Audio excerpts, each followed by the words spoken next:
Hello and welcome to the new series of Drishti IAS. I am Pooja Devedi, and in this segment today, we are going to discuss about defense versus the environment. This topic is important from the perspective of prelims and also from the perspective of GS Mains paper 1, 2 and 3.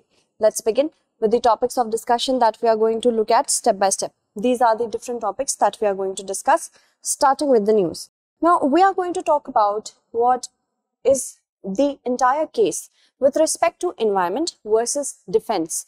And here we are going to discuss about how the Supreme Court has reserved a judgment on an appeal by the Ministry of Defense to actually slightly loosening its guidelines of the September 2021 with respect to the widening of the road on the perspective of the Chardham Mahamarg Vikas Pariyojana. So that is all we are going to discuss. In layman's term, I can tell you that the entire issue revolves around widening of the road in the basic or primary need for trekking in the Chardham which consists of Gangotri, Yamunotri, Badrinath and Kedarnath. So there are going to be the environmental concerns with respect to the broadening of the roads, and also what is the secondary or strategic use of the roads with respect to heightening the defense equipment usage in the Indo-China border. Okay, so let's begin with the first thing first, that is the geographical location. As we know that Yamunotri, Gangotri, Kedarnath and Badrinath, these four are very revered pilgrimage sites of the Hindus, and primarily in order to take care of the pilgrimage in this area particularly, that is why the Chardham Pariyojana was started primarily in 2016. But as you can see that it lies very close to the borders with China, and we also need to understand that the environmental concerns with respect to this region is going to be a lot. First reason is because of the youth of the Himalayas, right? Broadening of the roads, it includes many things such as first, having to draw tunnels. Secondly, dynamite usage, and that causes the loosening of the rocks, which give rise to landslides, flash floods. So first is the youth. The integration of the soil structure, rock structure of the young Himalayas are not very robust and not very strong. So it needs to be understood from the perspective of environment first. Secondly, that we are going to discuss the strategic importance Indo-China border, because many missiles such as the BrahMos, many other machinery, tanks, they need to be carried on to this height. Reason? Because of the rising aggression of China. China is getting more tenacious day by day, and that is the entire issue that we are going to discuss. What is the balance and how to balance between the environmental concerns and the defense or strategic concerns, because the Supreme Court has already made it clear that there is not any sort of prioritization needed when we talk about environment and defense. We can't say defense is more important or the environment is more important, because if we lose on any of these fields, the eventual impact will be on the common citizens. Okay, so we have to balance it out, and that is the entire point. Now let's know about the Chaardham project first. Now it is a program which has been taken up by the Ministry of Road Transport and Highways in order to connect the Chardham, which is improved in nature, more fine roads, more resilient roads for pilgrimage. And we have discussed about the Chardham, that's in Uttarakhand, and the cost of the project is around 12,000 crore. So much of treasury has went on to develop this project, and it also envisages the improvement as well as development of 889 kilometer length of the national highways, because national highways are important to connect the different areas, especially at the borders and especially at the borders with China. And the implementing agencies will be Uttarakhand State Public Works Department, BRO, that is Borders Road Organization, and the National Highway and Infrastructure Development Corporation Limited. Under this project only, we are going to discuss the entire topic. Now the project mode will be the work under the program. It is being implemented by the usage of the model, engineering, procurement and construction mode. Also, keep in mind that in engineering and procurement and construction mode, the entire cost is borne by the government. But the quality of work, what should be the quality of work? It is the responsibility of the contractor, and the contractor is responsible for the quality of work after the completion of the project for at least 4 years. Okay, so keep this in mind. Okay, let's move forward and talk about the certain terms that I'm going to use here, and with respect to the anatomy of the roads, because the roads, widening of the roads is the main concern over here. So you should know certain terms such as carriageway. This is the carriageway. Okay, it excludes the pavement and the earthen shoulders as well. What is the hard shoulder? Basically, this is the pavement, the footpaths that you see. Okay, and besides that, we also have the earthen pavements. What are earthen pavements? These are loose soil that you see, right? Loose soil with no concrete. Okay, that we generally see when we go through the roads. We see loose soil, which we call mitti in Hindi, right? So in that sense only, we have the carriageway, then the pavement, that is the hard shoulder, and the loose soil. Now, the entire issue with respect to making roads or developing roads in the mountains is that there has been a difference of opinion with respect to the what should be the length of the carriageway. Okay, so what does the government want to do? The government wants 12 to 14 meters of carriageway, which will also be having a different or an exclusion of the hard shoulder, that is the footpath. That should be 1.5 meter according to the government. Okay, so that should be 1.5 meter. Then it also says that apart from that, the loose soil which should be there besides the pavement or the hard shoulder, that should be 1 meter. So as you can see, it is a lot. 14 meter of carriageway, then you add the 1.5 meter of the pavements or the hard shoulders, then you have 1 meter of the earthen shoulders. So as you can see, that needs more cutting of the mountains, more excavation of the loose materials, that means more development of muck and dumping of muck, which will change the terrain of the water whenever the floods or whenever the rain occurs. This is the entire issue. The government wants this. What does the high-powered committee or the environmentalists want? First, let's understand that they want the carriageway to be 5.5 meter. Okay, 5.5 meter the carriageway. Okay, which will include the hard pavement as well. Okay, so it wants 5.5 plus 1.5 of the pavement or the footpath. As you can see, the margin is a lot. That means whatever the decision is going to be of the court will have a direct impact. The margin, the more the margin, the more the impact. More tunneling, more usage of dynamite, more loosening of rocks. Okay, so I hope you understood. Let's move forward and talk about the project. Now, this is from the article The Hindu. Okay, and this goes back to 2019-20, this article. So you must understand that whatever data I am presenting here is an old data, but this is very important because this has been a part of the entire progression of the entire issue.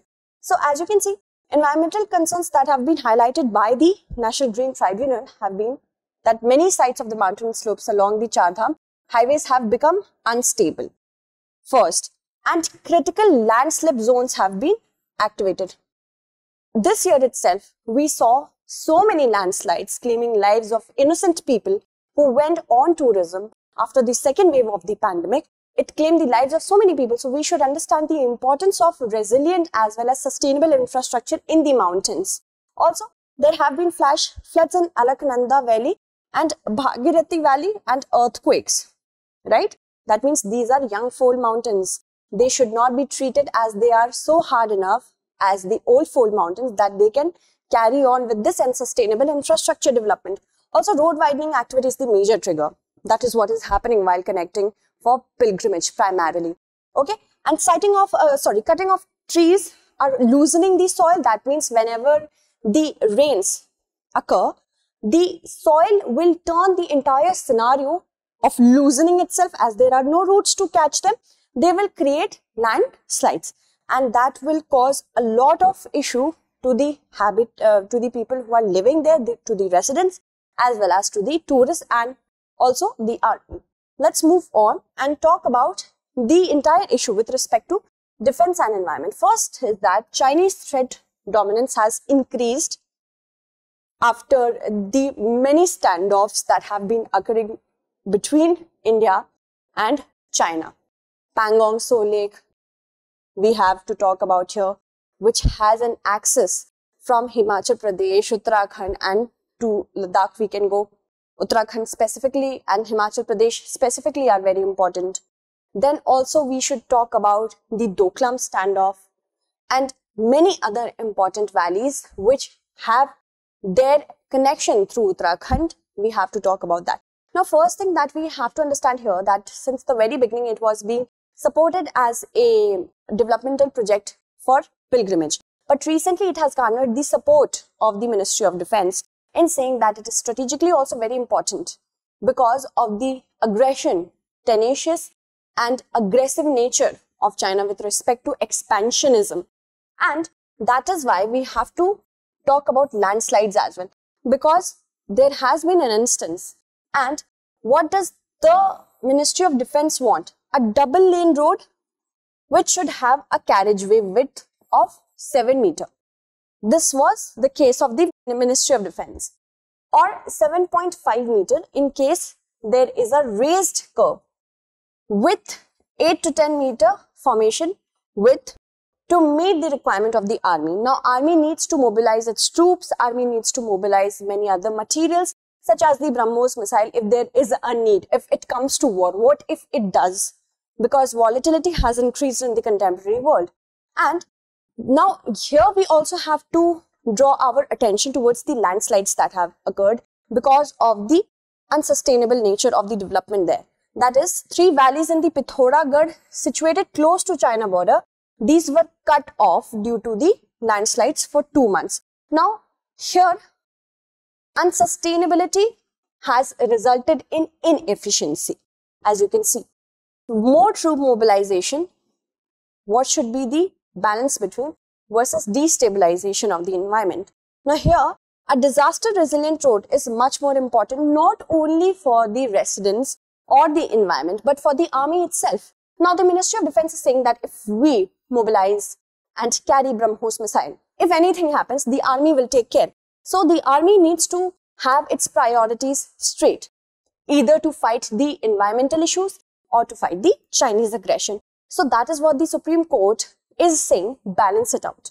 Okay, let's move on and talk about the issues that have been occurring. First is that we need to understand through this particular map, that means the chain of events here.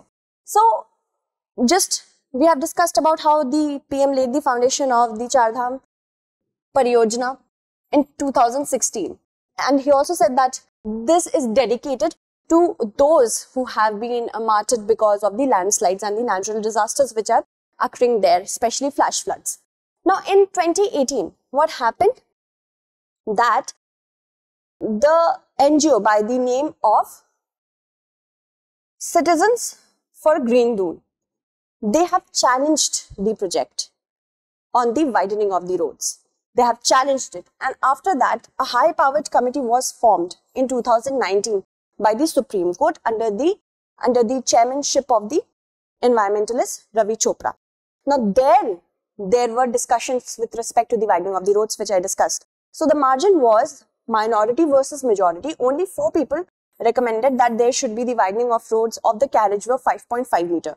But 14 members who were a representative of the government, that means government officials, they wanted it to be 10 to 14 meters. So the minorities actually got their cause to the Supreme Court, and the Supreme Court reserved the judgment. Okay, and here what happened after that? In December 2020, this all happened in 19 and 20. So Ministry of Road Transport Highway amended the specification to a 10 meter tarred surface. That means it actually loosened the restrictions. And in January 2021, Ministry of Defense changed its position after which was seeking 10-meter carriageway with 12 to 14 meter of the formation. So in February 2020, the Attorney General told there was a flood, and that was the flash floods on the Dhauli Ganga river. Attorney General said that there was no relation between the two events, the widening of the roads and the flash floods. And in April 2021, Supreme Court decided to hear only urgent matters due to the ongoing pandemic. And the November 2021, here we saw the beginning of the proper hearings. So it is still reserved. The Supreme Court has made it very clear that we need to clear our stand. Now the issues are with respect to the development of this Pariyojana is that Ravi Chopra, the environmentalist, has written to the Ministry of Environment that there are constructions being done, there are felling of trees being done, dumping of muck, that is the excavation after the development of the roads being dumped along the highways in such a manner that there is no rule of law. Law doesn't even exist for them. So, work without permission is happening. That means the work of felling of trees, which has added up to 250 kilometers, it has been done without any permission or ex post facto. That means I have, as contractor, I have an application forwarded to the Ministry of Environment, and without getting clearance, I start cutting off trees. So that is what has happened. And a work order issued by the State Forest Department in September 2018 was not only post facto but also legally untenable. That means felling of trees has already been done. Also, misusing all clearance, whatever clearances were received in the year 2002 to 2012, that are being used illegally to look out for areas which can be excavated for road widening. That is the second issue. And false declarations have been made with respect to the eco-sensitive zones. The trees which are being fell off, they are being said not to be in the eco-sensitive zone of Rajaji National Park. They are being said that they fall out of the ambit of the Valley of Flowers. So these all are eco-sensitive zones, but these are not being looked at. Even Kedarnath Wildlife Sanctuary, everything is being walked over when we talk about the felling of trees in the region. Also, work has been done without seeking clearance. First, certain contractors put the application with the for the forest clearance, but later on they took it out without any reason and they start the felling of trees. Also, violation of SC directive has been done. The Uttarakhand government said that where work has not started yet, in 2019 itself, where work has not started yet, we will not go forward with any sort of work until and unless the Supreme Court steps in and gives the directive. But that is not happening. It has brazenly not looked at the Supreme Court's directive and started its work. Even muck is being dumped on the highway, Highway 125, National Highway 125 has been dumped with muck. That causes a lot of issues to the inhabitants, and of course floods will occur because the water will have nowhere to go, right? So as you can see, China is building helipads. Center has told this to the Supreme Court on the Chaardham roads, and we need to equally match China when it comes to the development of infrastructure at the heights. Ministry of Defense is right, but also it should be taken care of that the sustainability of the infrastructure should be there. Although it will take a lot of time to do field study, to have a look at the different opinions of environmentalists and inhabitants there. It will take time. It's time consuming, and time is what we do not have right now. But it will not be fatal to our future generations when it comes to the integrity of the Himalayas, because Himalayas are our protector. As Indians, we can say that we are saved from the cold winds of Central Asia because of the Himalayas. We get this beautiful monsoon because of the Himalayas. So we have to respect it, especially the young folks. Moving on, let's talk about the conclusion. I have already told you how we need to save the lofty Himalayas, although how time consuming it is going to be. but a properly researched infrastructure development will always pay off, and it will not cause any issue to the future generation of the army as well. And resilience should be balanced with sustainability. Yes, we need to be very resilient, we should have a robust army support on the heights, but the sustainability will prove to be more beneficial. If the army builds a road which is not sustainable and the troop movement gets blocked because of landslides which have occurred because of the development of unsustainable infrastructure, it defeats the entire purpose. What will be the purpose of that? So we need to understand the importance of Himalayas. Now let's look at the means-based question. Discuss the importance of sustainable defense model, throwing light on the Chaardham Pariyojana. So we have to write it in 250 words. That's it for today. Tomorrow we shall meet again with another segment. Until then, stay updated, and thank you so much for watching.